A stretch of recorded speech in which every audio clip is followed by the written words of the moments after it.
டெல்லியில் இன்று அதிகாலையில் சூறைக்காற்றுடன் பெய்த கனமழையால் மக்களின் இயல்பு வாழ்க்கை பாதிக்கப்பட்டுள்ளது. கனமழை 3 நாட்களுக்கு தொடரும் என தெரிவித்துள்ள இந்திய வானிலை மையம் டெல்லிக்கு ரெட் அலர்ட் விடுத்துள்ளது. தலைநகர் டெல்லியில் கடந்த சில நாட்களாக கடும் வெயில் வாட்டி வந்தது.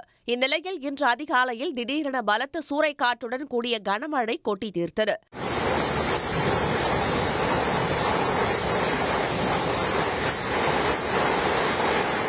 பலத்த காற்று காரணமாக பல்வேறு பகுதிகளில் மரங்கள் முறிந்து விழுந்ததால் போக்குவரத்து பாதிக்கப்பட்டது. துவாரகா பகுதியில் மரம் முறிந்து விழுந்ததில் 4 பேர் உயிரிழந்ததாகவும் ஒருவர் படுகாயமடைந்ததாகவும் டெல்லி போலீசார் தெரிவித்துள்ளனர்.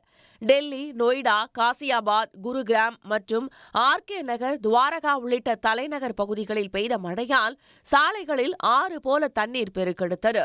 இதனால் முகப்பு விளக்குகளை எரியவிட்டபடி வாகனங்கள் ஊர்ந்து செல்ல வேண்டிய நிலை ஏற்பட்டது.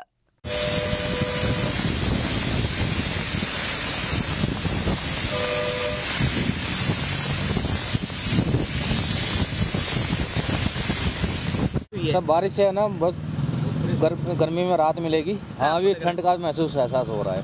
ट्रैफिक तो परेशानी होती है, दिल्ली में चलता ही है। हाँ जी, अभी ये जो अंडरपास है ना नीचे पीछे ही, वहाँ पे है अभी पानी भरा हुआ पूरा। हाँ जी, बाइकें बंद हो रही हैं, ऑटो वगैरह बंद हो रहे हैं। हम वापसी आए हैं घूम के उधर से। கனமழை காரணமாக அதிகாலையில் பள்ளி செல்லும் மாணவர்களும் அலுவலகங்களுக்கு செல்பவர்களும் கடுமையாக பாதிக்கப்பட்டனர்.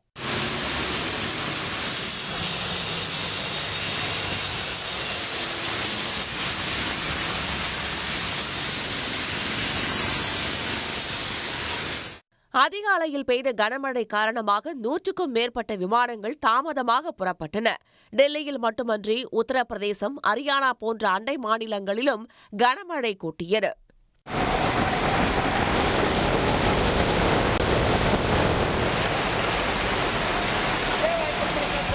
இந்நிலையில் தலைநகர் டெல்லிக்கு ரெட் அலர்ட் விடுத்துள்ள இந்திய வானிலை மையம் அடுத்த 3 நாட்களுக்கு பலத்த காற்றுடன் கூடிய கனமழை தொடரும் என்று எச்சரித்துள்ளது.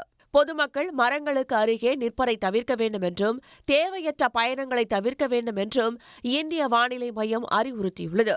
நீர்நிலைகள் அருகே உள்ள மக்கள் பாதுகாப்பான இடங்களுக்கு செல்ல வேண்டும் என்றும் வானிலை மையம் அறிவுறுத்தியுள்ளது. உடனுக்குடன் செய்திகளை தெரிந்து கொள்ள சன் நியூஸ் பெல் ஐகானை கிளிக் பண்ணுங்க.